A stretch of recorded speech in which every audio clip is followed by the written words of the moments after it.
Alors bonjour à tous, on se retrouve pour du coup une nouvelle émission de Débattons que je vais pouvoir avoir la chance d'animer avec Raphaël aujourd'hui. Bonjour. L'émission va porter sur les domaines BAA et BTP. Parce que HEI, du coup, on sait que c'est une école qui est généraliste, mais malgré donc les nombreux, avec la chance qu'on a d'avoir tous ces domaines, il y a des domaines qui peuvent être un peu confus dans le sens où ils se ressemblent sur certains points. Donc aujourd'hui, on aimerait pouvoir en parler avec du coup les représentants de ces deux domaines, ainsi que des étudiantes dans ces domaines, pour pouvoir savoir quelles sont ces différences et qu'est-ce qu'ils nous apportent par la suite. Voilà, donc on va commencer par un petit tour de table et je te propose de commencer. Alors moi c'est Lola Sivieux, je suis en 5e année actuellement. J'ai fait un stage en 4e année en conduite de travaux à Paris.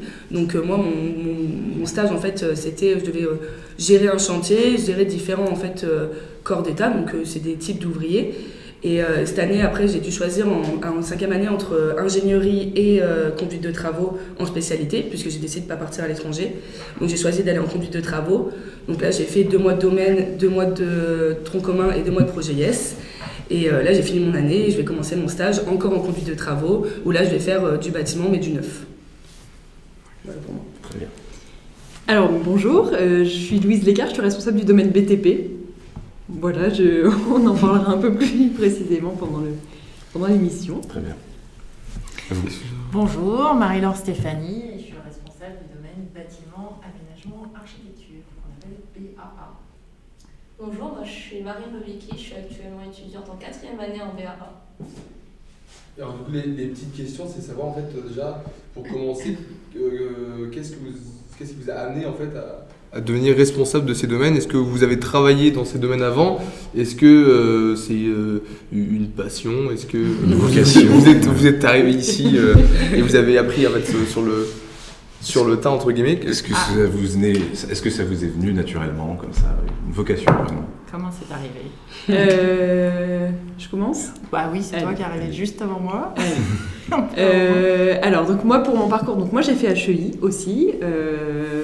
J'ai été diplômée en 2009 du domaine BTP parce qu'à l'époque BA n'existait pas. Et puis après, donc à la sortie d'HEI, j'ai travaillé 2 ans à peu près pour Kiabi en tant que responsable travaux. Donc je m'occupais des travaux d'ouverture de magasins sur toute la France. Et puis après j'ai eu envie de retrouver un domaine un peu plus technique, donc je suis repartie en bureau d'études en calcul de structure béton armé chez Verdi Ingénierie. Marie-Laure est mon ancienne collègue de chez Verdi aussi. Et puis voilà, pendant je sais plus 4, 5, 6 ans, je ne sais plus trop, où je travaillais surtout en exécution, donc sur les phases de chantier. J'alimentais les chantiers avec les plans d'exécution, donc les plans de coffrage béton armé et les plans d'armature. Voilà, en vue de la construction sur chantier. Et puis un jour je me suis dit tiens, j'ai envie de changer. J'ai toujours été attirée par l'enseignement et puis j'avais eu l'impression d'avoir acquis suffisamment de compétences en calcul de structure béton armé pour pouvoir le transmettre. Voilà, et donc je suis retournée de l'autre côté de l'estrade à HEI parce qu'il y a eu une opportunité complètement par hasard. Et puis voilà, donc là ça fait je suis à HEI depuis début 2016. D'accord. Voilà, donc j'ai démarré en tant qu'enseignante en béton armé notamment, et puis au fur et à mesure j'ai pris quelques responsabilités, dont la responsabilité du domaine BTP. Ok, très bien. D'abord BA, puis BTP. Ça a changé. Voilà. Très bien. Et vous, madame? Alors, moi, je suis diplômée de l'École nationale supérieure d'architecture de Grenoble, donc diplômée architecte depuis 2003. J'ai travaillé en agence d'architecture les premières années en France et à l'étranger. J'ai vécu à Dublin, en Italie, Paris beaucoup, et puis pour des raisons familiales, personnelles, je me suis orientée, j'ai quitté le monde de l'architecture pour travailler en tant qu'assistant à maîtresse d'ouvrage pendant quelques années, où j'ai développé un bureau d'études, j'ai participé au développement d'un bureau d'études. Et puis les choses faisant, j'ai quitté Paris, je suis arrivée à Lille et j'ai retrouvé Louise, ce fameux bureau d'études de Verdi, où je me suis occupée assez vite du développement en fait. On m'a filé cette mission en tant qu'architecte, comment faire le lien entre les architectes et les ingénieurs. Et notamment, j'étais un peu sur tous les concours de l'agence, ça m'a beaucoup plu, j'ai fait ça pendant 5 ans.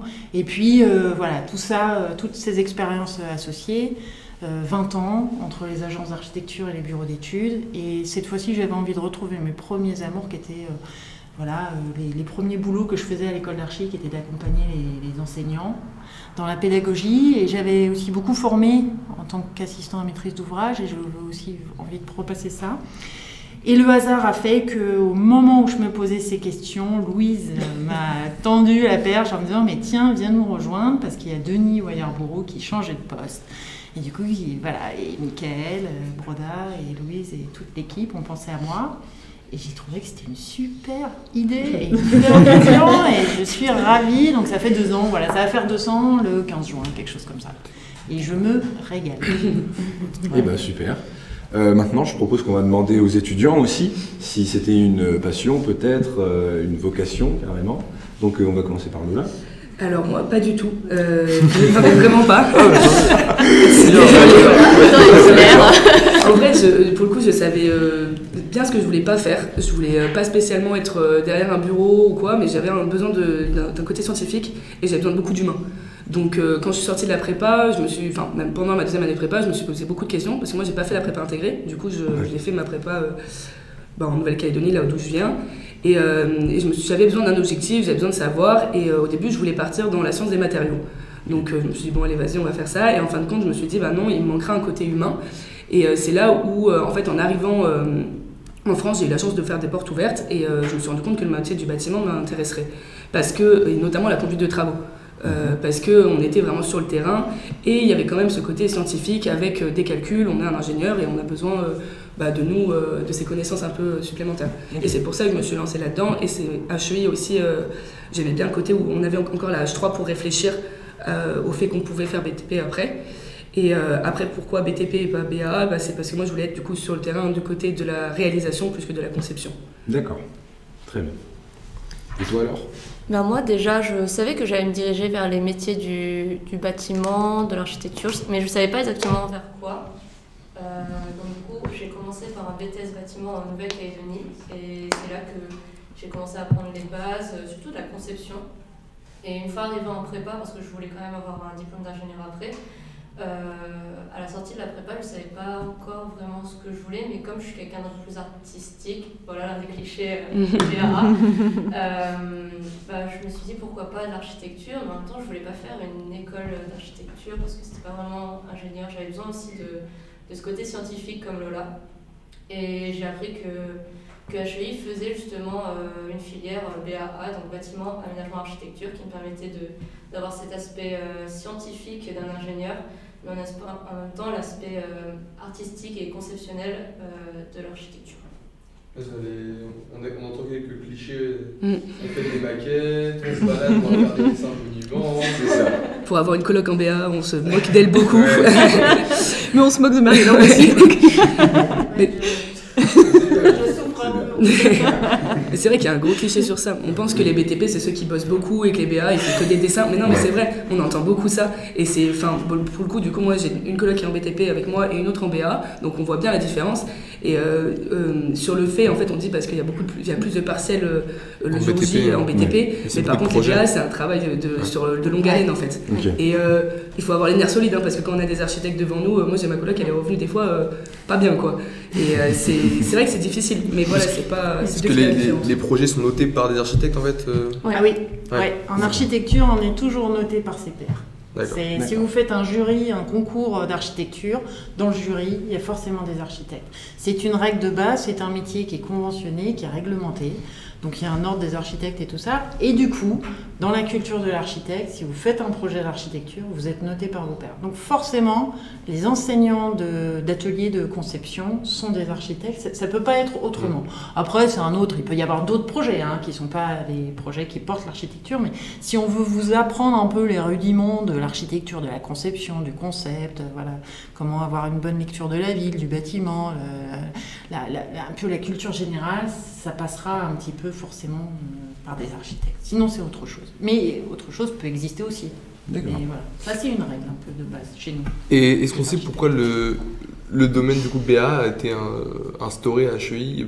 Est-ce que c'est une nouveauté? Mais alors du coup, pour quelle raison il est arrivé à HEI. Donc, il est arrivé quand déjà en fait, je sais même Je pas. peux dire ce que je connais, mais Ouais, du coup, oui, Plétral, oui, c'est quoi? C'est à peu près 10 ans qu'il est arrivé. Un peu plus de 10 ans, je pense 10-12 ans. Un petit peu plus de Quelque chose 10 comme ans. ça. C'était une volonté de la part d'un des anciens directeurs, je crois que c'est Vincent Six, Vincent Six ouais. qui avait amené cette idée. Et dans l'idée, c'était aussi des enseignants qui m'en parlent, c'était justement pour développer, ouvrir sur les métiers de la promotion immobilière, déjà D'accord. aussi ça. Il y avait pas. Alors peut-être qu'il y a eu l'idée d'avoir un double cursus aussi avec des écoles d'architecture, notamment Lille et Tournai, puisqu'à un moment donné, il y a eu des partenariats qui ont été mis en place, qui perdurent sous un autre angle. On a toujours des enseignants qui participent, mais pas des déplacements d'étudiants de HEI en tout cas. Mais voilà, c'est tout, c'est à peu près Ouais, après, ça. alors j'ai pas toute la jeunesse du projet et toute l'origine du projet. Après, en effet, je pense qu'il y avait une volonté de développer la promotion immobilière et aussi de répondre à une problématique qui existe dans le monde du BTP, c'est comment dire, la mésentente ou entente difficile entre architectes et ingénieurs. Sur les chantiers ou en phase de conception où on ne parle pas de la même façon, on n'a pas les mêmes contraintes, on discute, enfin voilà, chacun finalement a son métier, l'architecte peut-être n'a pas suffisamment de compétences techniques pour comprendre les contraintes d'un ingénieur et un ingénieur est souvent peut-être un peu trop borné parce qu'il pense tout de suite calcul, comment je vais faire, comment je vais répondre à son problème, donc il est peut-être pas très ouvert à entendre voilà, toutes les idées d'un architecte, et donc il y a des difficultés de communication entre ces deux métiers, ce qui fait que, en tout cas le domaine BA essaye de répondre à ça aussi, à essayer de sensibiliser les étudiants à l'architecture pour que ce soit des meilleurs ingénieurs en collaboration avec les architectes, pour qu'ils puissent comprendre le besoin d'un architecte et comment on fait un projet d'architecture pour voilà, qu'ils aient vécu ça eux-mêmes pour mieux collaborer. Comme le stage ouvrier en fait, où on va nous Exactement, mettre avec des voilà, ouvriers ça. pour qu'on puisse après Quand derrière. on pratique nous-mêmes Ouais.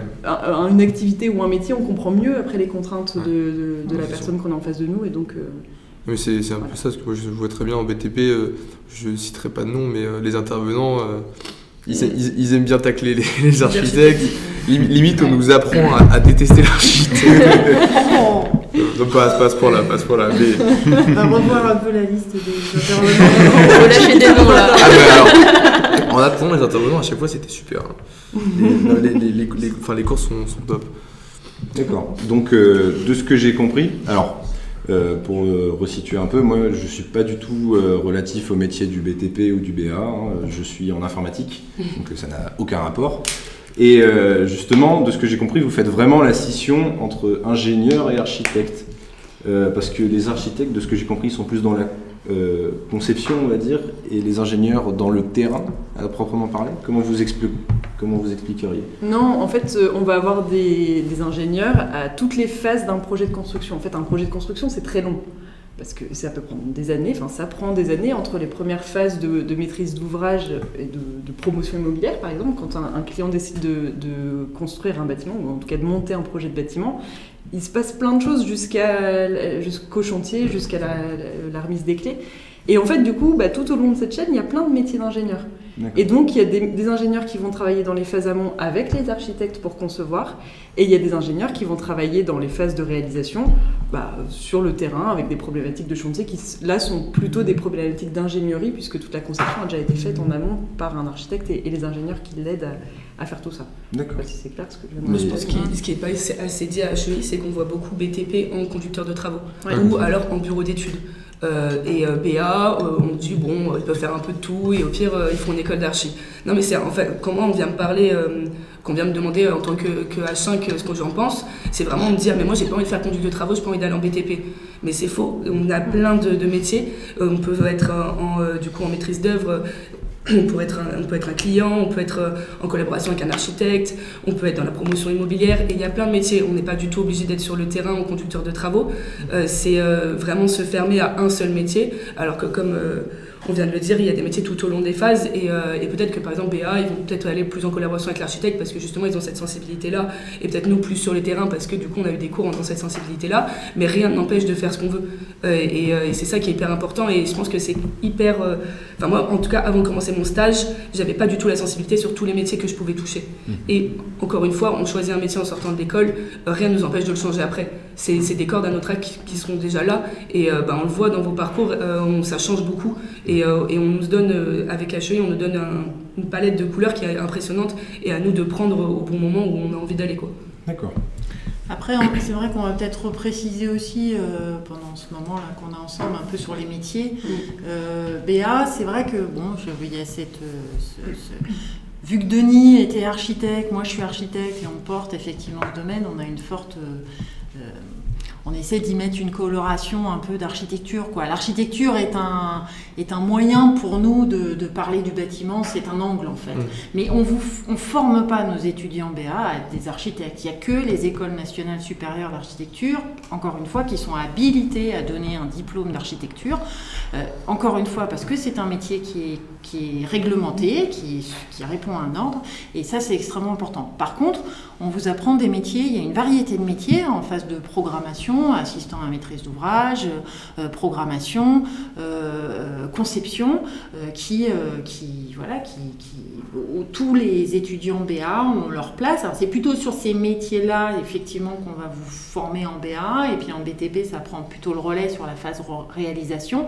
Mais après, comme dit Lola, tout le monde est libre. Effectivement, il y en a qui ont besoin en BA de faire des stages en conduite de travaux pour compléter cette formation, et puis après ils changent, voilà, ou leur premier métier effectivement en conduite de travaux, mais après ils savent qu'ils ont cette base un peu solide pour peut-être dans quelques années rebifurquer sur des métiers plutôt de la promotion.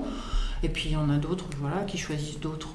Il y en a en BTP qui partent dans la promotion immobilière aussi. Donc voilà, c'est un autre angle, un autre chemin. Aujourd'hui, il y a combien de personnes dans chaque domaine d'étudiants cette année, par exemple, vous en avez Moi, combien? j'en ai 83 en 4e année et 50, 51 en 5e année. Mais parce qu'il y en a qui sont partis à l'étranger, donc c'est un peu... Oui, ça veut dire.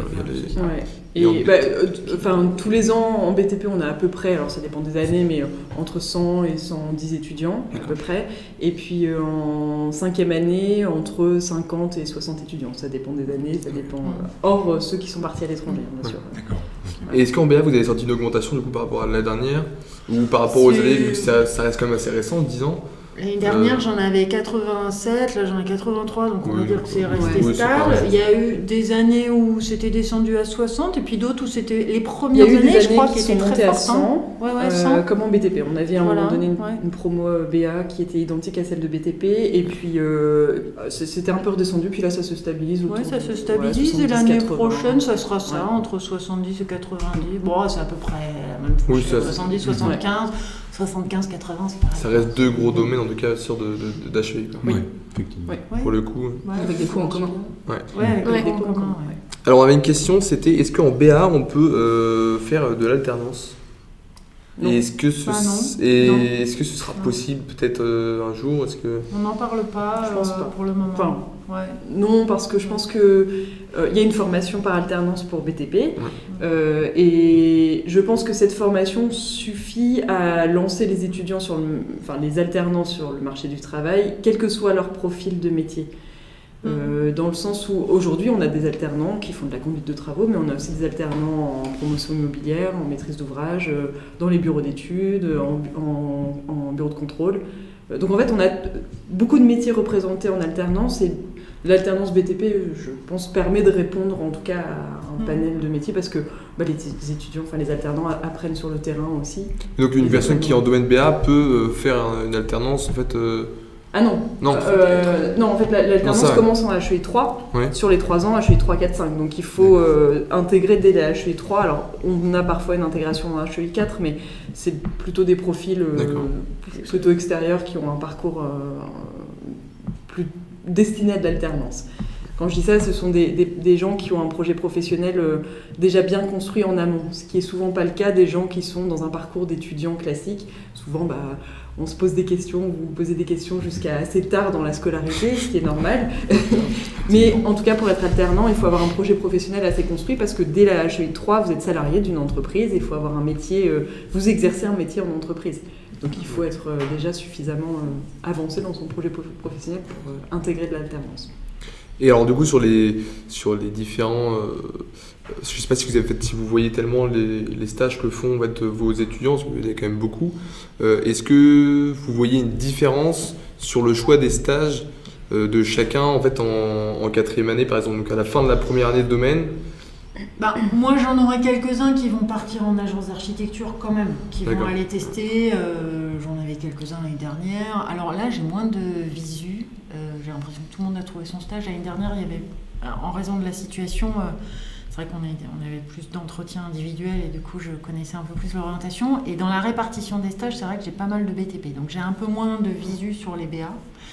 Mais je sais quand même que j'en ai qui vont partir en agence, qui tentent, qui connaissent des agences, des petites agences, des grosses agences et qui vont un peu aller tâter le terrain pour voir si ça leur plaît. Et puis un peu d'assistance à maîtrise d'ouvrage qui pourrait un petit peu les distinguer. D'ailleurs, on en parlait tout à l'heure avec Marine. Et puis après, de la conduite de travaux. Non, après, il y a des choses qui vont être similaires. 30-50%, ça va être à peu près similaire. Disons qu'en BTP, globalement, beaucoup partent faire de la conduite de travaux, au moins en stage. Après, comme disait Lola tout à l'heure, la conduite de travaux, c'est pas le seul métier qui existe pour les BTP et c'est pas un passage obligatoire non plus.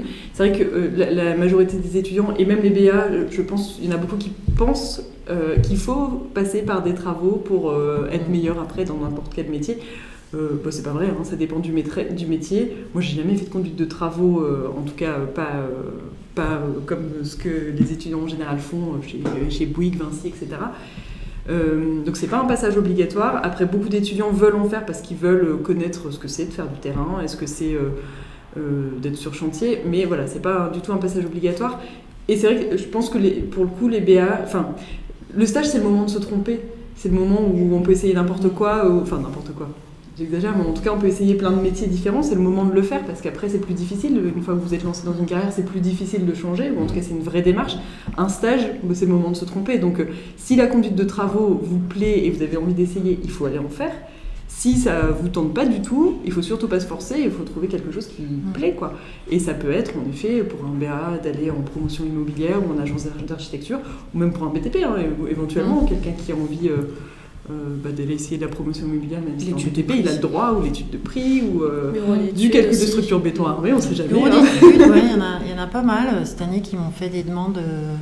On le voit par les conférences métiers qu'on organise, on en organise une par semaine, deux par an, pour les 4e années notamment, et cette année on avait pas mal de bureaux d'études, et oui, il y avait une demande effectivement d'aller découvrir les gros bureaux d'études qu'on pignon sur rue, CETEC, Artelia, ces grosses machines, mais aussi les plus petits, s'il y en a qui ont besoin d'une échelle un peu plus proche, un peu plus, des plus petits projets, entre guillemets, plus petits projets, une agence un peu plus petite, pour mieux connaître ses collègues. C'est vrai que quand on voit en H5, quand on fait des tours de table avec les professeurs, on voit qu'on a quand même beaucoup fait en BTP de la conduite de travaux. Quelques-uns se sont tentés au bureau d'études. Et après, par contre, après avoir testé la conduite de travaux pendant ces 3 à 4 mois, là, par contre, ça s'affine beaucoup plus le projet professionnel. Et c'est ce que je disais en début d'émission, genre c'est qu'on a une vraie évolution entre la H4 et la H5 dans notre promotion, où on voit qu'il y a eu une expérience professionnelle derrière, et du coup, le projet pro s'affine beaucoup plus. Soit on décide de continuer en conduite de travaux, soit on a découvert justement d'autres métiers et on a eu d'autres opportunités, notamment du coup en bureau d'études ou même pour passer du côté client, ce genre de choses. En BA, c'est vrai que pour moi, le côté conduite de travaux qui est un BTP, c'est le côté maîtrise d'œuvre, donc celui qui est en relation entre le chantier et le client, l'architecte, pardon. Et c'est vrai que beaucoup se tentent à ça parce que du coup, il y a aussi ce côté cette fibre architecte et cette fibre ingénieur. Et en tout cas, moi, dans mon entourage et dans ce que j'ai vu de ma promo BTP, c'est vraiment, ça tourne autour de ça, mais il ne faut pas hésiter à s'élargir. Mais c'est vrai que la conduite de travaux, c'est facile à trouver un stage globalement.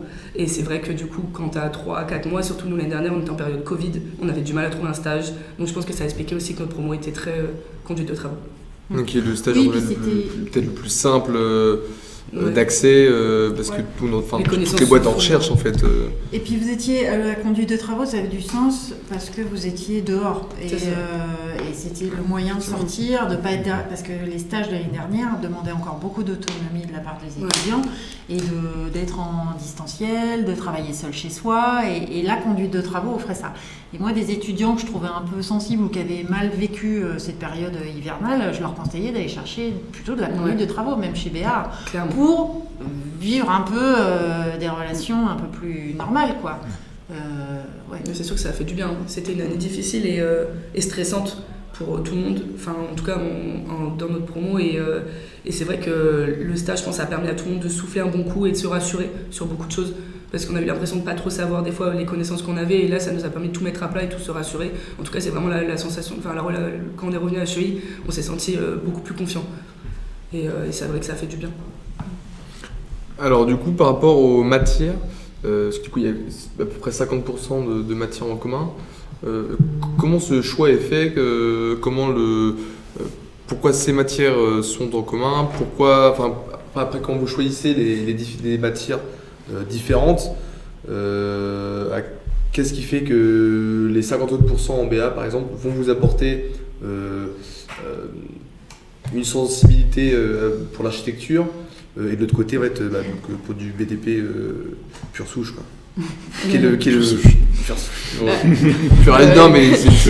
En fait, initialement, donc, quand BA a été créé, les deux domaines étaient complètement séparés. Et finalement, on s'est vite aperçu qu'on donnait les cours dans un domaine, on donnait les mêmes cours dans l'autre domaine.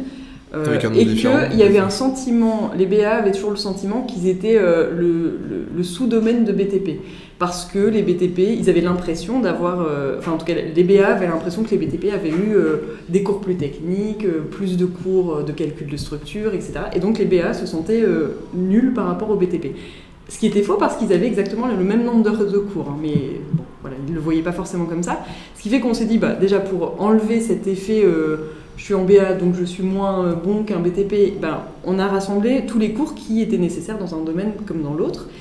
Et ce qui est le cas en fait de tous les cours qui parlent de calcul de structure, de manière générale. Puisque c'est des cours qui parlent de règlement et de normes de la construction, de calcul de structure béton armé, de calcul de structure métal, et puis tout ce qui est le dessin, donc AutoCAD, Revit, donc dessin et conception par ordinateur, et puis les logiciels de calcul de structure. Parce que... Et lecture de plan. Et lecture de plan, on a rajouté cette année. Quelques-uns d'ailleurs. Mais globalement, c'est tout ce qui est lié à la structure, puisque qu'on soit dans les phases de conception pour un BA ou dans les phases de réalisation plutôt pour un BTP, on a besoin de savoir comment le bâtiment tient et comment il est construit et comment on calcule un bâtiment. On a besoin de le savoir, même si on va faire de la conduite de travaux, c'est important de savoir comment ça tient, parce qu'en tant que conducteur de travaux, on doit avoir un œil sur les travaux qui sont réalisés et comprendre quand même techniquement si un plan de ferraillage semble juste ou pas. Et donc, tous ces cours-là, ils sont nécessaires, quel que soit le métier du monde de la construction, d'ingénieur en tout cas dans le monde de la construction. Donc c'est pour ça que ces matières sont en commun. Et puis ensuite, chaque domaine a sa coloration.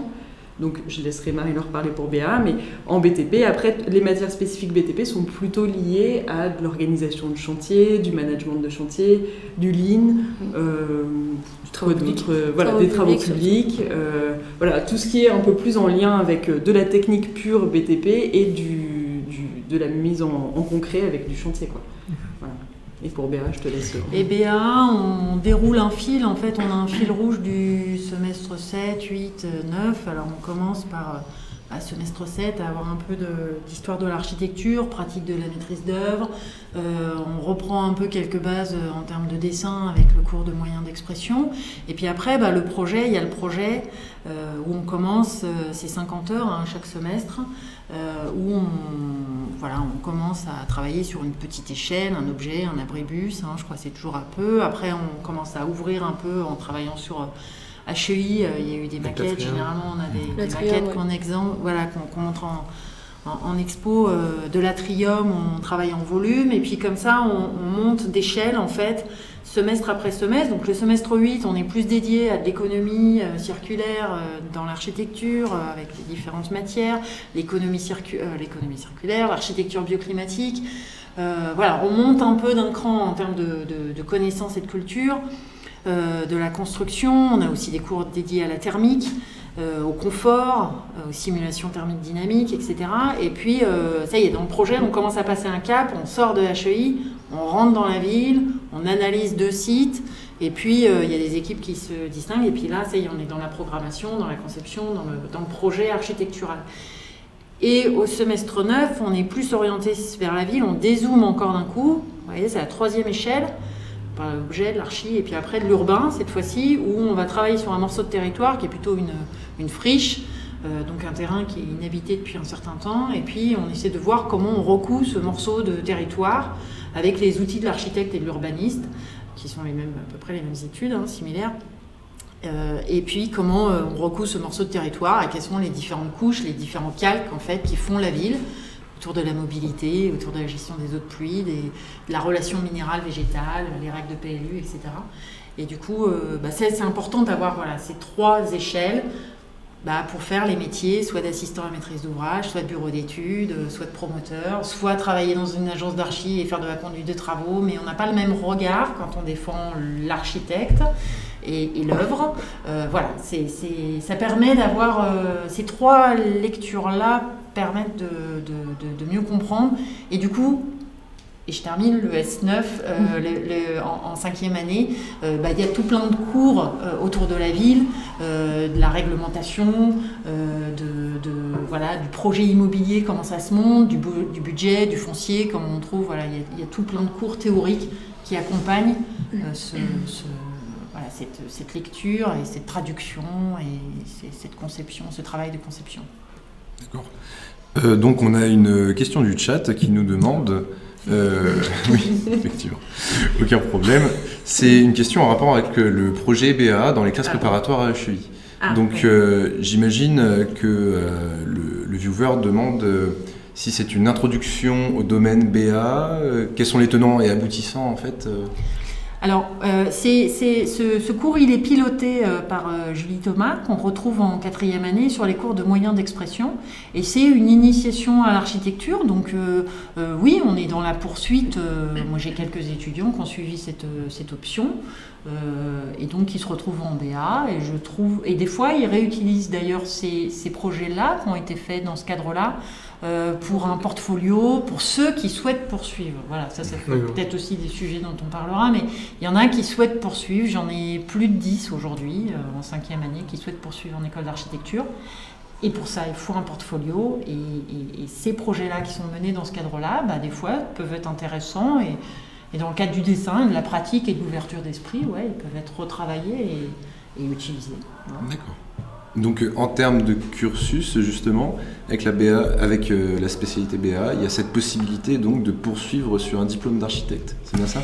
Oui, alors j'accompagne les étudiants qui le souhaitent, mais il y en a qui sont autonomes et indépendants et qui n'ont pas besoin de moi, qui ne veulent pas de moi d'ailleurs, parce qu'à chaque fois je dis non, c'est pas bon, on recommence. Donc ils ont envie d'aller plus vite et ils ont bien raison. Mais pour ceux qui ont besoin d'accompagnement et puis de discuter, je passe un peu de temps avec eux. Et puis parce que je l'ai fait moi, je suis passée avant, donc je connais un peu aussi. Et donc pour rentrer dans une école d'architecture, il faut ça se prépare. Je les accompagne pour qu'ils puissent intégrer une 3e année, en fait. Il paraît dans l'histoire de BA qu'il y en a eu quelques-uns qui ont réussi à rentrer directement en 4e année, ça dépend des écoles. J'en ai eu un l'année dernière qui était pris en 4e année à Marseille, mais il était pris en 3e année à Versailles. Versailles c'était mieux, donc je l'ai dirigé vers Versailles plutôt. Et il m'a écouté. Mais voilà, c'est un peu... Il y en a quelques-uns. L'année dernière, ils étaient 6, je crois. Puis cette année, ils sont un peu plus. Et je pense que j'ai pas tout le monde. Je crois qu'ils sont même 12 en tout, mais en tout cas 10, ça c'est sûr. D'accord. Ouais. Et on m'a expliqué que c'était en raison du Covid, pourquoi j'en avais autant. C'est que l'année dernière, vu qu'ils sortaient pas, ils allaient pas au bar et tout, le soir, ils révisaient, travaillaient, et ils sont tombés dedans. Et je dis, bon voilà, ils sont tombés amoureux de l'architecture. Voilà.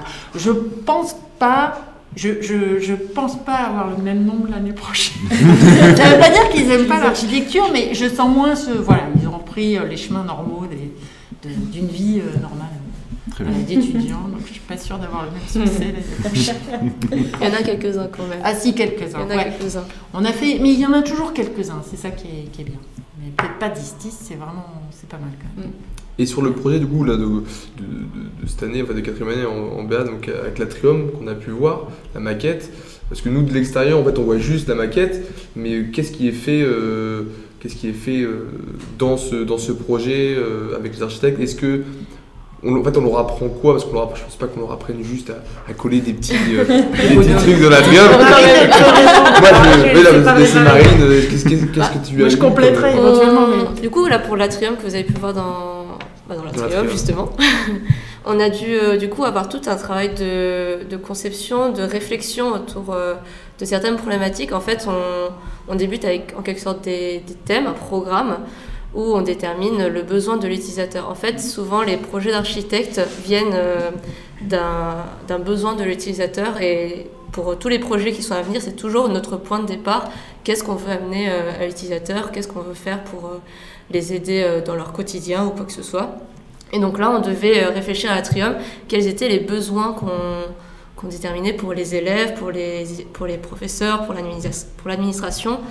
Et il y en a certains, ils se sont dit c'est plus un problème de circulation entre les étages. Il y en a d'autres qui ont pensé plus à un espace pour un peu plus travailler isolé. Et en fait, c'est à nous de déterminer le besoin. Et en fonction de ça, les professeurs, donc les architectes, nous aident à avoir une réflexion plus poussée sur comment concevoir le projet. Par exemple, est-ce que je préférerais être face à l'Atrium ou plutôt dos à l'Atrium? Est-ce que je veux être plus isolé? Plein de petites questions comme ça, vraiment sur la personne en elle-même. Qu'est-ce qu'elle a besoin? Mais c'est pas juste en fait, bon j'ai besoin d'endroit pour travailler, donc je rajoute une table. C'est vraiment se dire, est-ce que si j'ai travaillé au calme, je vais peut-être me mettre face à un mur pour pas être dérangé par les gens qui marchent autour ou... C'est exactement ça, il y a plein de réflexions comme ça. Et souvent, quand on commence le BA, on se dit on va faire un truc très joli. Alors, les professeurs n'aiment pas quand on dit on fait ça parce que c'est joli. Ça ne marche pas. Parce qu'il faut quand même une argumentation derrière pourquoi on fait cette forme, par exemple circulaire, plutôt qu'une forme carrée. C'est tout bête comme ça, mais il y a toujours une réflexion derrière sur les formes, l'organisation, l'emplacement de tel mobilier. Et c'est ça en fait qu'on cherche en BAA. C'est pas facile d'avoir un point de vue, un bagage, argumenter des choix, des décisions, défendre un point de vue, dessiner un espace et le défendre devant un jury, d'autres étudiants.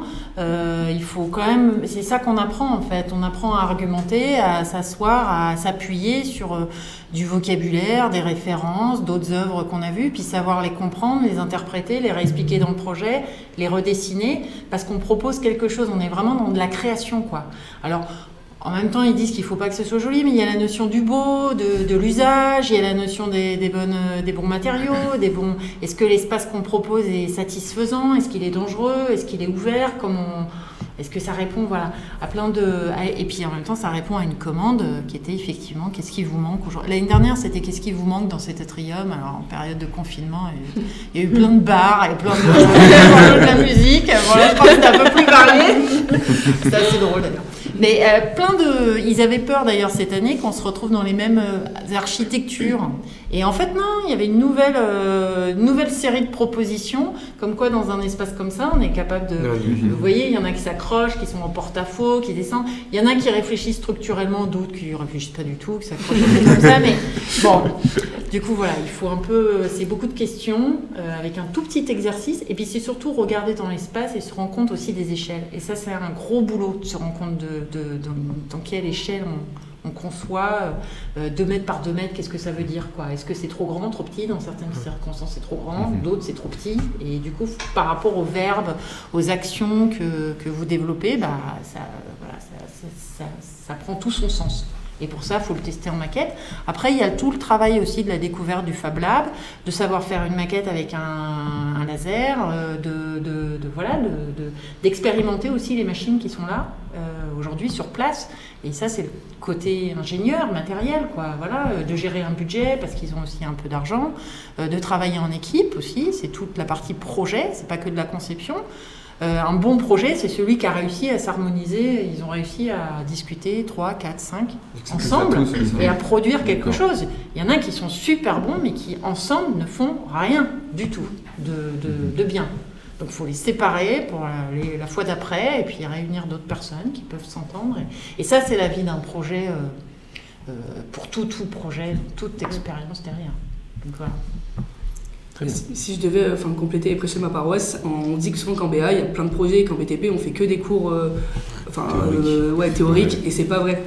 On a des projets aussi en BTP. C'est vraiment un des clichés aussi qu'on dit, genre en BTP, vous faites des partiels et en BA, vous faites des projets. En BA, ils font des partiels et en BTP, on fait des projets. Après, pas les mêmes projets. On ne fait pas de maquettes ou de choses comme ça. Par contre, on fait des projets du coup, de conduite, liés à la conduite de travaux. On fait un projet en commun avec EBA qui a, je crois, changé cette année.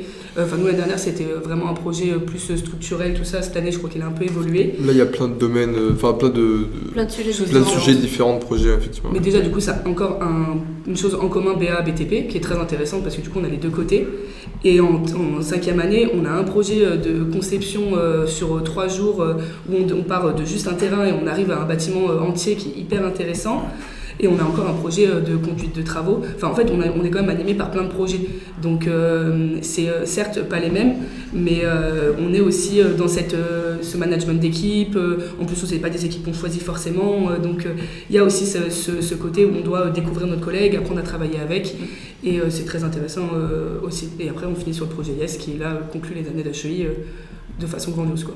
Et moi, j'ai travaillé d'ailleurs avec des BA qui m'ont appris, nous, on était sur plan, on n'avait même pas commencé à réfléchir, on ne savait même pas ce que c'était des flux dans un bâtiment, que nous, on était en train de dessiner nos appartements. Et on avait une BA, du coup, qui nous a dit, mais attendez, prenez de recul. Et là, c'est là où on a appris tout ce qui était en fait l'avant, la conception, que nous, on n'avait pas du tout cette notion. Et c'est là, en fait, où on voit qu'on a une fibre très commune, mais que chacun apporte son côté, sa petite palette de couleurs, quoi. D'accord. Donc maintenant, il y a une question qui se pose, c'est aussi la question des débouchés après l'école. Parce que de ce que j'ai compris et de ce que tu viens de dire, Lola, c'est que vraiment les BA ont cette conception, ce côté conception dans la filière, alors qu'en BTP, c'est tout de suite plus de la réalisation. Donc je suis allé sur le site HEI et j'ai vu les différents termes comme maîtrise d'œuvre, etc.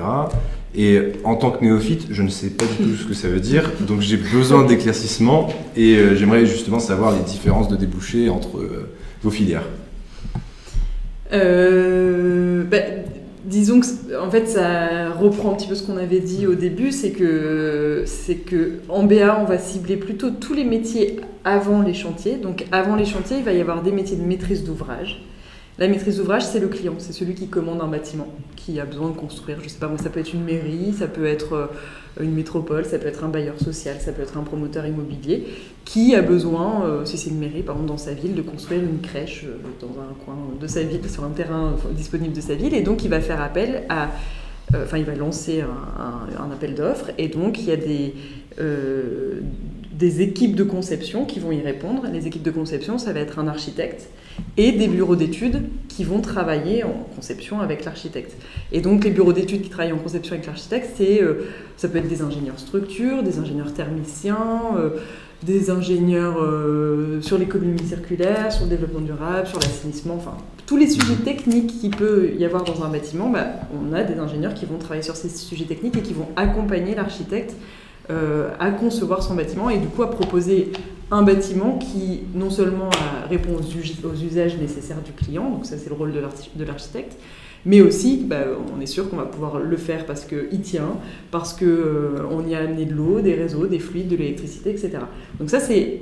Là pour l'instant le bâtiment n'est pas sorti de terre, c'est qu'on l'a dessiné, on l'a imaginé, on l'a fait en 3D sur des Revit, sur des logiciels de maquettes 3D, etc.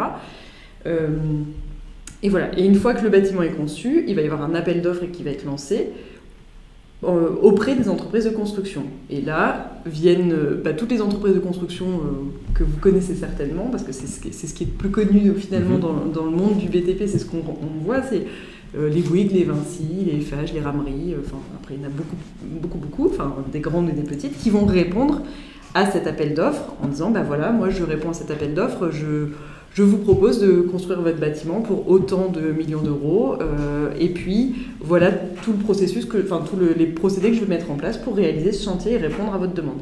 Et donc là, on va rentrer dans la phase de réalisation, et ensuite viennent tous les métiers de terrain, donc de la conduite de travaux. Une fois qu'une entreprise a décroché un marché, il va falloir faire les travaux, et donc il y a des ingénieurs travaux qui vont organiser le chantier, préparer tout ça, et puis piloter ensuite tout ça en faisant appel à différentes compétences de différentes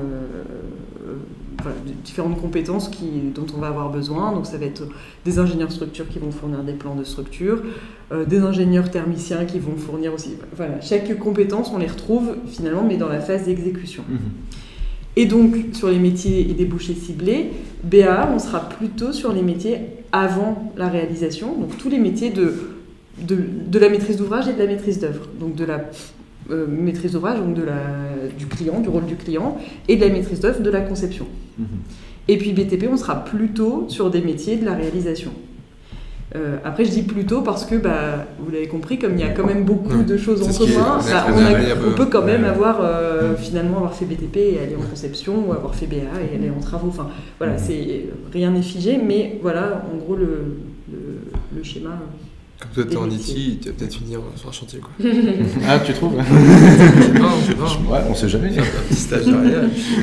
Stage de conduite de travaux. Ouais, pour le coup, je crois que rien n'empêche. Dans les stages, on peut faire n'importe quel.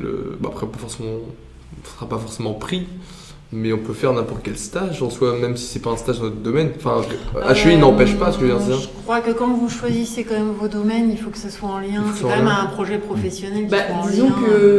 Alors, je pense qu'après, là, c'est du... Moi, je suis allé un peu à l'extrême. La discussion et de l'argumentation avec votre responsable de domaine, par exemple, si, je sais pas, vous êtes en IT et que vous voulez venir faire un stage sur chantier, je pense que personne ne vous mettra des bâtons dans les roues si c'est vraiment votre projet professionnel et que c'est argumenté, que vous êtes sûr de vous, que pourquoi, enfin voilà, il y a un pourquoi derrière. Du moment qu'il y a une argumentation. Il faut que, c'est pas, tout à coup, déjà parce que le stage va être plus dur à trouver si vous savez pas vraiment pourquoi et qu'en plus vous n'avez pas la compétence parce que vous n'avez pas eu les cours qui vont avec. Va falloir convaincre une entreprise de vous prendre en stage. Donc pour la convaincre, soit c'est par démarche personnelle en disant je suis partie en IT mais finalement j'ai vraiment envie de faire du chantier et puis d'expliquer ça, pourquoi pas, hein. Enfin, on peut, mais voilà, on ne vous mettra pas de bâton dans les roues, en tout cas pour ma part. Après chaque responsable de domaine fait comme il veut, mais moi je ne mettrai pas de bâton dans les roues là-dessus à partir du moment où c'est un projet construit. Enfin, on a le droit de vouloir changer de voie, on n'est pas... Alors, je vais sortir un peu de la discussion entre la différence des deux domaines, parce que là, en fait, on peut remarquer quand même qu'on peut avoir le stéréotype du fait que les métiers de construction sont des métiers où il y a plus d'hommes, et finalement, là, on a 4 femmes présentes ici avec nous. Et du coup, je voudrais savoir un peu, alors je sais pas pourquoi il est en train de parler tout seul. Merde, pardon. Mais savoir en fait... votre expérience, en fonction, parce que je sais que Lola, du coup, tu as dit que toi, tu avais fait de la conduite aussi, avoir un peu vos retours. Est-ce que, pour des femmes qui auraient peut-être un peu peur de s'engager dans ce domaine, qu'est-ce que vous pourriez leur dire, en fait, savoir si votre expérience, elle a été un peu dure ou pas du tout, finalement, c'est juste un peu un cliché de ces différents domaines. Pour le coup, moi j'ai fait 2 chantiers, j'en ai fait un en travaux publics pendant 1 mois et un du coup en bâtiment pendant 3 mois. Ça reste des périodes qui sont courtes, mais c'est 2 expériences que j'ai adorées. Le premier en travaux publics, j'étais la seule femme sur une équipe de 50 hommes sur le terrain en tant qu'ouvrière et j'ai été accueillie à bras ouverts. On m'a traité comme tout le monde, voire chouchoutée, mais pas parce que j'étais une femme, plutôt parce que j'étais une stagiaire et qu'ils avaient envie de me faire découvrir leur boulot. Et pareil, quand je suis arrivée du coup en stage de 4e année, alors là du coup j'avais plus le titre d'un ingénieur, donc j'étais plus avec les conducteurs de travaux, mais les ouvriers très aimables. Après forcément, il peut y avoir, comme dans la vie de tous les jours, des moments ou des gens qui essayent de dépasser des bornes, qui essayent de peut-être de draguer ou de ce genre de choses, mais ça arrive comme un peu, je pense, dans tout domaine. Déjà de 1, il faut arrêter je pense que le texte du BTP est en train d'évoluer et il faut savoir prendre sa place aussi, dire quand c'est trop pour nous et aller aussi voir son supérieur quand on pense que ça nous fait, ça nous touche Il faut pas avoir honte, les RH sont là, nos supérieurs sont là. Il y a plein de gens qui sont alertes sur le fait que le monde du bâtiment peut faire peur aux femmes et ils ont tous envie que ça s'arrête et que les femmes puissent se sentir bien sur un chantier. Et du coup, il faut y aller et pas avoir peur de dire quand c'est trop ou quoi, et aussi accepter sa sensibilité. Je pense que peut-être on manage, c'est sûr, de pas du tout de la même manière quand on est une femme ou quand on est un homme. Il faut l'accepter. Il y en a qui préfèrent être managés par une femme, il y en a qui sont ravis que des femmes arrivent sur le chantier, il y en a qui sont peut-être un peu plus réticents, autant prendre ce qui arrive, autant prendre le bon. Moi j'ai réussi j'étais du coup sur mon chantier, on était 8 conducteurs de travaux, dont 3 femmes, une qui sortait d'HEI qui a 2 ans de plus que moi. Et c'était super et en fin de compte oui, il y a eu des moments où un peu le cliché où il a eu une femme au téléphone, il arrive sur le chantier, il pense bien sûr que la première femme qu'il voit c'est elle parce qu'il n'y en aura qu'une sur le chantier.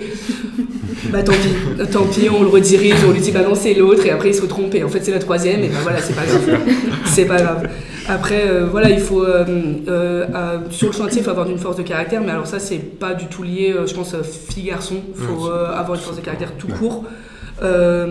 Parce qu'en fin de compte il y a beaucoup de gens en fait, c'est juste ça, c'est qu'en chantier c'est beaucoup de personnes, donc il y a beaucoup de stress qui viennent de chaque personne qui vient te demander quelque chose, mais après si on est heureux de rencontrer, les gens sont très contents et voilà, en vrai il faut juste je pense savoir vers qui se tourner si un jour on se sent blessé par des paroles ou alors qu'on a l'impression qu'on n'est plus à notre place.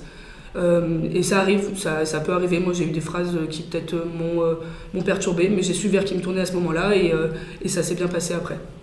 Faut pas attendre, je pense que c'est ça le problème. Des fois on attend en se disant mais non c'est moi qui psychote ou quoi, non, faut pas attendre, il faut y aller et pas avoir peur, et au pire si ça convient pas, peut-être que le boulot convient pas en fin de compte et il y a d'autres choses. Le bâtiment c'est pas que de la conduite de travaux, c'est pas que du chantier, et il y a des boulots où il y a plein de femmes dans le bâtiment. Mais moi je pense honnêtement que la conduite de travaux va énormément se féminiser. Et on le voit rien que dans ma promo, on est de plus en plus de femmes à y être et à aller en conduite de travaux. Donc ne pas avoir peur. Ouais, je rejoins Lola sur le fait qu'on est assez bien accueillis en tant que femme dans les métiers du bâtiment parce que très souvent on voit beaucoup d'hommes. Et le fait qu'on soit une femme, on amène une certaine minutie parfois qui est un peu propre à nous, enfin je ne saurais pas comment l'expliquer. Et moi par exemple j'ai eu un stage dans un laboratoire de contrôle qui était jumelé avec un bureau d'études, donc c'est ceux qui un peu font les calculs, les contrôles des terrains. Et en laboratoire de contrôle, souvent ce sont des hommes costauds qui peuvent porter des charges lourdes. Et moi je suis arrivée là toute menue, on s'est dit est-ce qu'elle va réussir à porter ce qu'on lui demande? Et bon, 25 kilos de granulat, c'est pas facile à porter, mais c'est pas impossible. Et les hommes qui étaient dans le laboratoire, ils étaient quand même très avenants parce qu'ils avaient conscience que niveau force, on a une différence entre les femmes et les hommes, mais ils veulent pas nous toucher dans le sens où nous dénigrer. Donc ils demandent si on a besoin d'aide, si on dit que on arrive à se débrouiller, ils se disent tant mieux. Ils vont pas te dire tu prends 5 kilos parce que voilà. Voilà, exactement. C'est déjà arrivé qu'il y en ait qui fassent ça, ça m'est déjà arrivé, mais souvent je dis non, il n'y a pas de problème, 10 kilos, bon moi je me ferai les muscles, mais certes, c'est un métier souvent d'hommes parce qu'en tout cas en laboratoire de contrôle, on porte des charges lourdes pour les contrôles. Les éprouvettes de béton, au bout d'un moment, toute la journée emportée, c'est un peu lourd. Mais c'est pas impossible et les femmes sont assez bien accueillies parce qu'elles ramènent une expertise que les hommes, certains, je dis pas tout le monde, mais certains pourraient peut-être bâcler ou aller plus vite s'ils ont un peu la flemme, comme on dirait. Mais des femmes, comme elles ont un peu envie de montrer qu'elles sont là, elles sont dans le métier du bâtiment, elles sont pas là juste pour faire figurante, eh bien elles sont beaucoup plus appréciées, je trouve. Je sais pas ce que vous en pensez du coup par rapport à vos expériences aussi. Alors moi je serais un peu plus mitigée. Il y a peut-être aussi. Parce qu'il faut du débat. Non, je serais un peu plus mitigée. Je trouve que autant étudiante ou jeune ingénieure et je vais faire un peu le transfert aussi du côté architecte parce que c'est un milieu que je connais bien. Ça va, tout va bien jusqu'à l'arrivée des enfants, jusqu'à l'arrivée de la famille, de la construction des familles. Et on peut peut-être en reparler dans 10 ans. Vous verrez que, voilà. Ouais. Après, heureusement, il y a des sujets qui évoluent, des sujets de société qui évoluent. C'est vrai que dans les écoles d'architecture, aujourd'hui, on a plus de femmes qui sont diplômées que d'hommes. Mais c'est plus les hommes qui montent leur agence et qui, voilà, parce qu'il y a une période qui est voilà, pour les femmes qui, à un moment donné, s'absentent un peu de leur vie professionnelle et reviennent, et c'est un peu plus délicat. Donc ça, c'est un sujet. Chez BA, je pense que je me demande si j'ai pas plus de femmes. On s'est fait la réflexion l'autre jour quand on avait le jury international. J'avais beaucoup de filles qui étaient en peloton, là, qu'on passait. Je me suis fait alors que je m'étais pas fait la remarque l'année dernière. Mais ouais, l'enjeu, le virage se passe un petit peu plus tard. Et mine de rien, il ne faut pas le minimiser. Parce que c'est un travail au quotidien et à la fois faire par les hommes et les femmes pour faire en sorte que tout le monde ait sa place. Et puis après, les charges, les choses comme ça. Après, il y a des outils qui nous aident aujourd'hui aussi pour mettre les femmes sur les chantiers, des exosquelettes, toutes ces technologies qui arrivent pour nous aider à porter des charges. Le BIM, l'informatique, le numérique et tout ça sont des outils pour permettre aux femmes d'accéder sur les chantiers et de piloter. Et effectivement, tout le monde a sa place, mais c'est un travail vraiment en commun à porter tous ensemble, vous aussi, avec les femmes, les accompagner. Ce qui aide, c'est que vous avez tous fait vos études ensemble, vous vous connaissez, vous créez un réseau HEI et vous allez vous épauler. Vous allez vous épauler dans les métiers qui vont venir.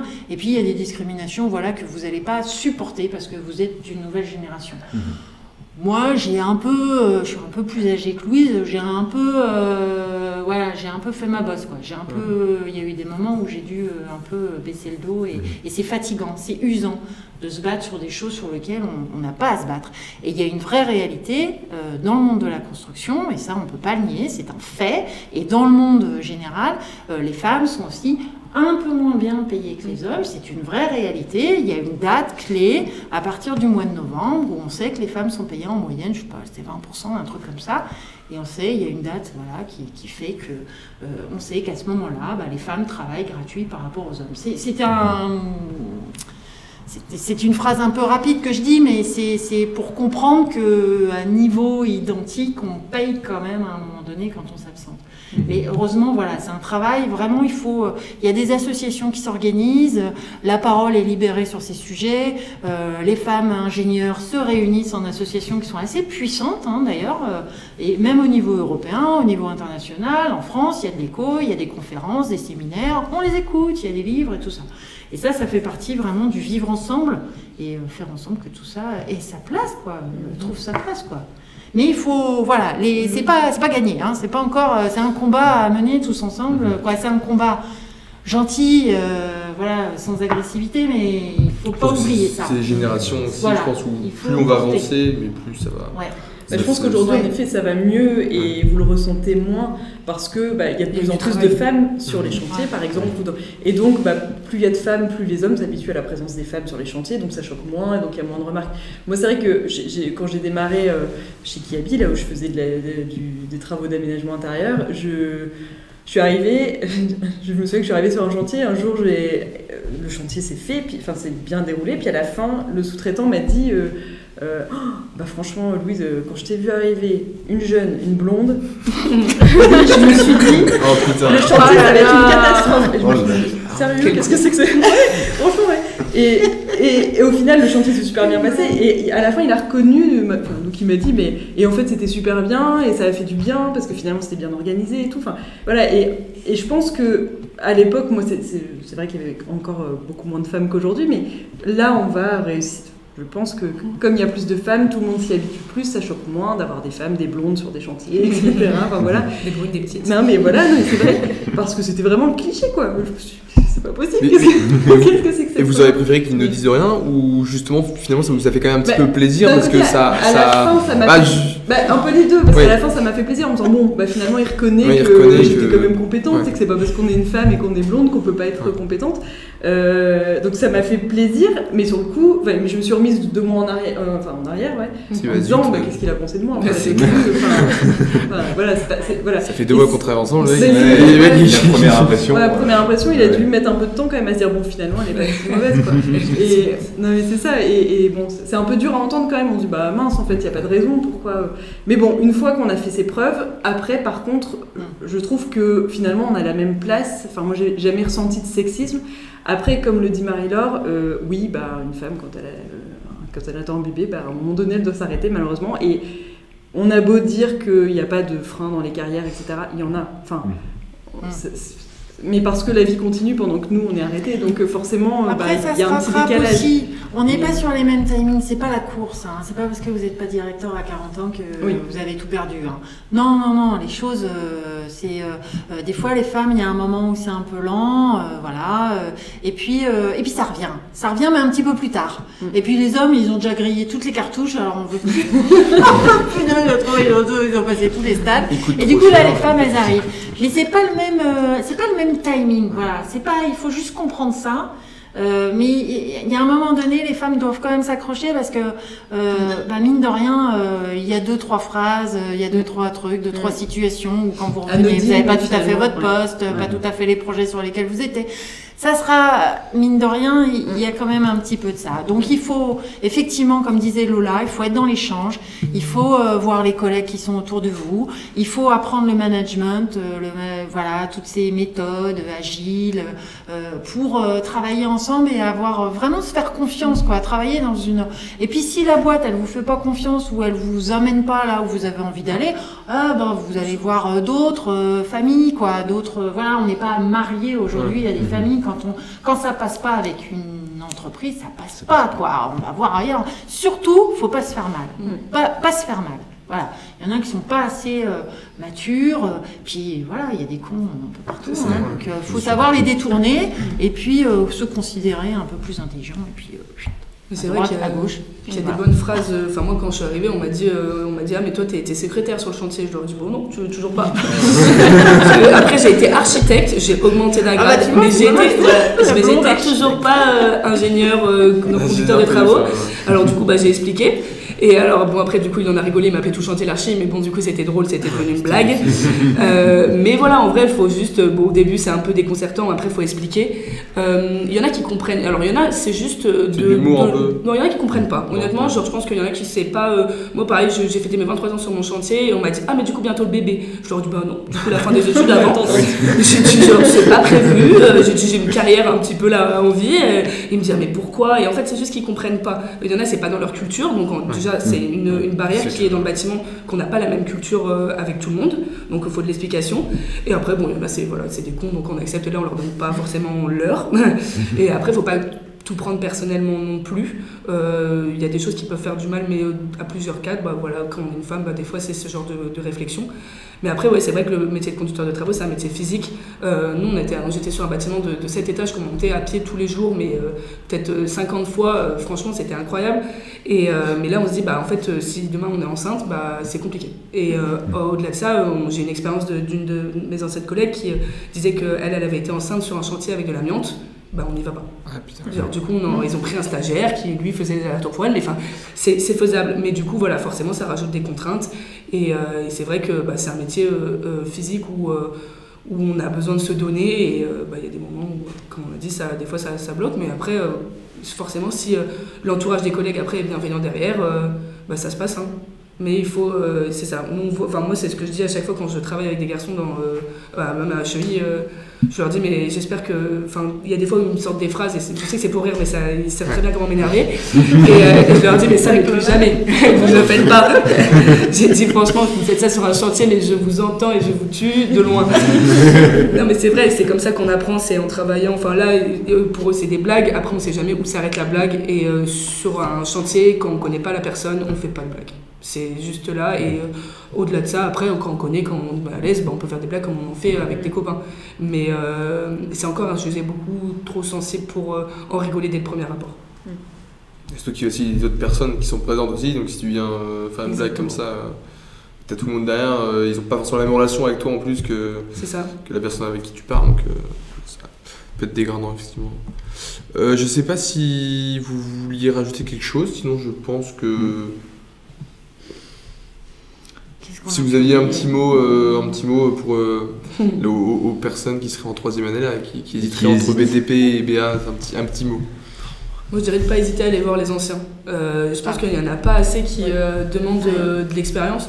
Honnêtement, moi j'ai été pendant ma vie associative chez Prague HEI. C'est des personnes qui connaissent bien, qui sont accessibles et qui connaissent bien les domaines. Après, vous pouvez demander à n'importe qui que vous croisez, même, c'est bête, mais en after work ou ce genre de choses, tout le monde aime bien parler de ce qu'il fait et vous saurez vraiment la différence.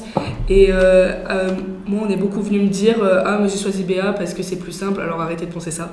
Non, j'espère que ce live vous a fait vraiment comprendre que c'était la différence. Et si vous êtes plus peut-être attiré vers le travaux publics, on n'en a pas beaucoup parlé, mais c'est vrai que BTP a cette filière quand même travaux publics. Et c'est deux filières qui se ressemblent mais qui ont ses spécificités. Et choisissez pas une pour soit se dire que vous faites la filière la plus dure d'HEI, soit vous dire comme ça je fais de l'art plastique. Non, c'est parce que vous aimez bien ce côté-là. Et voilà, allez, si vous avez encore des questions, je sais pas si vous allez donner nos noms, mais venez nous voir et même, vous êtes super disponibles, donc n'hésitez pas à poser des questions. Non, mais il n'y a pas de souci. C'est vrai que je pense que c'est une très bonne idée d'aller demander aux étudiants actuels ou passés, parce que oui, entre vous c'est peut-être plus facile de parler. Après nous, bien sûr qu'on est dispo sans aucun problème, pour faire des émissions comme ça. J'espère que ça vous a plu un peu quand même. Ouais, c'était bien. C'était bien. Mais non, voilà, il n'y a aucun souci pour expliquer des choses ou venir rencontrer. Après, c'est vrai que les derniers trucs, c'est tout à l'heure, tu disais effectivement de venir du domaine IT et passer en BTP, mais c'est vrai que des fois, ce qui peut être aussi une solution, c'est de faire une année, 4e année en BA, et puis la 5e année, c'est vrai que certains partent en BTP pour compléter cette formation, parce que voilà. Et après, puis, c'est les deux seuls domaines où on accepte de faire ça. Mis à part les domaines uniquement de 5e année, mais en tout cas sur les domaines qui commencent en H4, il n'y a que BTP BA qui permet. Et c'est on ne peut pas passer de IT à BTP, quoi. Bien sûr. Voilà, c'est comme ça.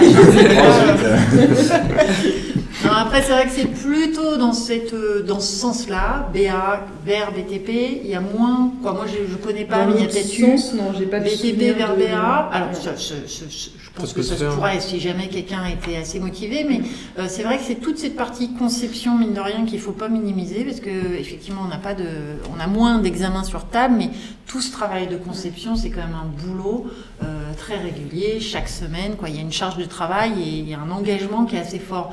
Et mine de rien, cette éducation architecturale, de concept, cette culture générale, pour argumenter un projet de 5e année, il faut quand même un peu de bagage, Donc c'est un peu moins facile dans ce sens-là. Voilà. Comme quoi, BA, c'est pas complètement... Oui, c'est ça. Faut pas se dire que BAA, on va choisir au dépit de BTP parce que c'est plus simple, on fait juste de l'art plastique et des dessins.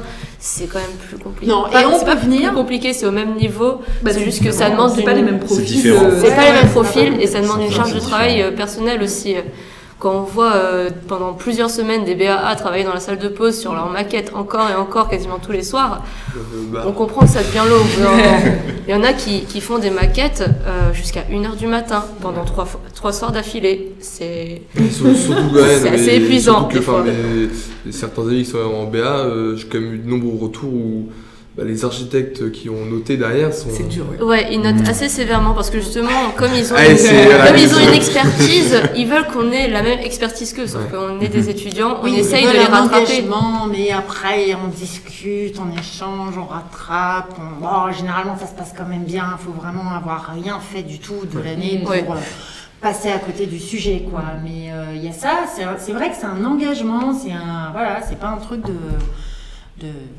de flemmard. Voilà, il y a un travail. Mais c'est vrai qu'en même temps, je voudrais pas... tous ceux qui savent pas dessiner, souvent me posent la question, HEI3, je sais pas dessiner, est-ce que je peux venir en BA ? Bien sûr. Vous n'êtes pas non plus noté sur... si vous avez un niveau de Vinci, Léonard de Vinci ou je sais pas quoi, ou Raphaël, c'est pas du tout sur ce niveau-là, en fait, que vous allez être... jugé. Donc vous pouvez dessiner comme des pieds. Moi, je vous montrerai des architectes qui dessinent comme des pieds et qui ont eu le Pritzker, le Scar de l'architecture. Même en début d'année, On a un cours de moyens d'expression qui nous remet permet un de peu. mettre les bases du Qui dessin, remet de la un peu. perspective. Et j'ai des amis, ils savent pas dessiner, genre ils font des bâtons basiques. Et là, ils font des perspectives qui sont tout à fait correctes. C'est une lecture, hein, c'est un code, c'est apprendre à écrire sous forme de dessin pour traduire. Et à partir du moment, c'est pas besoin d'être beau, encore une fois, ça a besoin d'être compréhensible. Et ça c'est de la technique, c'est du dessin d'ingénieur aussi, hein, que de savoir faire des perces et de savoir dessiner en 3D. Vous le faites bien dans du BIM, du Revit et tout. Bon, bah, pourquoi pas à la main faire travailler le cerveau sur d'autres fils du cerveau qui font ça. Voilà. On avait juste du coup une petite dernière question pour une personne du coup, qui est en prépa en 2e année, qui voudrait savoir comment il peut en fait, vous contacter, savoir si vous avez du coup il y a un mail ou s'il peut aller. Une adresse mail. Exactement. Et alors, ou s'il y a un endroit, donc vous avez peut-être un bureau où ils peuvent venir taper. Bureau aussi. C'est fou ça. T318. C'est ça. Mais peut-être d'abord envoyer un mail. Envoyer Ouais, un mail. c'est sûr. On va voir. Et vous avez cours des fois. En T318 du coup. Non, Et mais puis il y a le le- mail, on peut le récupérer, je pense, Et avec le l'adresse mail directement de Junia en tapant Et du ben, coup. Ouais, Ouais, prénom, point nom. C'est ça. Voilà, Puis après, souvent, on a la liste qui va être tout Oui. est enregistré. Ouais, donc, C'est en manuel. Sur le site de Junia, effectivement, il y a la présentation des domaines et il y a les noms qui s'y rattachent. Après, si vous n'avez pas un chat, vous pouvez donner. Ouais, vous pouvez donner. Ouais, la publication. tu peux le. On va taper le mail directement. Faut juste faire attention à l'orthographe, Stéphanie. C'est Bah, pas surtout comment- toi, avec Ouais. ton petit C'est un arrêt. F et un I. C'est corse. Mais de toute façon, je pense que dans la publication, peut-être récap, il y aura les noms. Oui. Oui, il y aura les noms. Mais Dans tous les cas, il y aura les noms. Donc voilà. Aucun c'est- problème. Mais ouais, et puis prendre des rendez-vous aussi, c'est avec Teams ou en présentiel. C'est plus facile de parler en live, quoi. Pour tout, hein. Moi je vous avais sollicité pour mon stage quand j'hésitais et c'était très bon conseil. Du coup j'y retourne. Donc Ah. voilà, c'était très bon conseil. Non, ouais, faut pas hésiter en vrai. Je pense qu'on a mis trop une barrière entre les professeurs et les élèves et pour le temps il n'y a pas lieu d'être. Dès qu'on a Enfin, faut pas solliciter pour tout et n'importe quoi non plus. Faut pas attendre. Il y en a qui attendent d'avoir une mauvaise note pour dire oh bah là je vais me plaindre au prof. Non, dès qu'on a un doute ou un questionnement sur un stage, un domaine ou des matières qui ont peut-être moins de sensibilité ou quoi, bah allez poser des questions et au pire ce sera bah non on pourra pas vous aider mais voilà. Bah oui, enfin complètement. Enfin là, c'est clair. On est juste humain en fait. Hein. Non mais c'est vrai, hein, parfois et gentil. Et j'ai jamais envoyé bouler personne. Voilà. Donc bien sûr, hein, on est juste plus vieille en fait. C'est pour ça qu'on est vos profs. Hein, mais c'est vrai. Il y a pas de. Non mais c'est vrai. Et c'est vrai. Ça c'est vrai dans n'importe quelle entreprise. Hein. Vos supérieurs sont souvent vos supérieurs parce qu'ils sont plus vieux en fait. Hein. Et qu'ils ont du coup plus d'expérience. Mais ça reste des gens humains. Voilà. Et n'importe qui est accessible. Donc. Puis on aime ça en plus. Et puis on voilà, vient nous et voir, voilà, on il y a adore pas ça, de on contraire, papote, on discute, on est au courant de vos parcours, de ce que vous voulez faire, de voilà, vos envies, ce qui vous met en colère. C'est une manière de mieux vous connaître, de mieux connaître la génération, parce que c'est vrai qu'en cours, des fois, il n'y a pas de... Voilà, vous êtes très nombreux, Bah oui, donc c'est compliqué. le lien, il est un peu difficile. En plus, on hurle, éteins ton téléphone, éteins ton téléphone, tu sors, t'es en retard, tu machin. C'est pas très agréable. Des fois, c'est vrai qu'on sort de cours, on n'est pas... Nous-mêmes, on n'est pas bien. Hein. Vous n'êtes pas bien, mais on n'est pas bien non plus. Hein. Donc, bon, voilà. Là, ça permet de recréer du lien et... Voilà, connaître un peu. Ouais, à la fin des cours, aller voir les professeurs, tout ça, Ouais. pour poser des questions, que ce soit sur le cours ou même des conseils. Par exemple, là, je vais partir à l'international. Il y a eu un professeur de Sarajevo qui est venu donner une présentation. J'ai demandé à Madame Stéphanie les contacts pour justement pouvoir lui parler de mon départ. Ouais, on l'a tout Et de les suite professeurs fait. sont là pour nous aider, pour nous soutenir dans nos projets, nous conseiller. Il ne faut Ouais. pas hésiter. Ben, je pense que c'est un très beau, Ouais. très beau. Très belle beau de la Très belle conclusion. Très belle conclusion. Très belle conclusion. En tout cas, merci à vous d'être venus. C'était une super émission. Et puis, en tant que néophyte, maintenant, je comprends un peu mieux comment ça se passe. Tant mieux. Je comprends toujours pas le mot néophyte, c'est pas grave. C'est pas grave. Ce sera C'est pas Google grave. ce soir. Ah, c'est ça, Google, c'est ça. J'ai cru. Voilà, faut aller en outil pour ça. Enfin, Merci à vous. Voilà. Vas-y. Merci à vous. Et donc, pour la prochaine émission, ce sera donc sur l'Ukraine, jeudi. Et pour ça, on aura 3 experts en géopolitique. Donc, je pense que ce sera une très grosse émission en préparation. Donc, on espère que vous serez nombreux. Et encore une fois, merci à vous tous. Et belle soirée. Merci. Merci.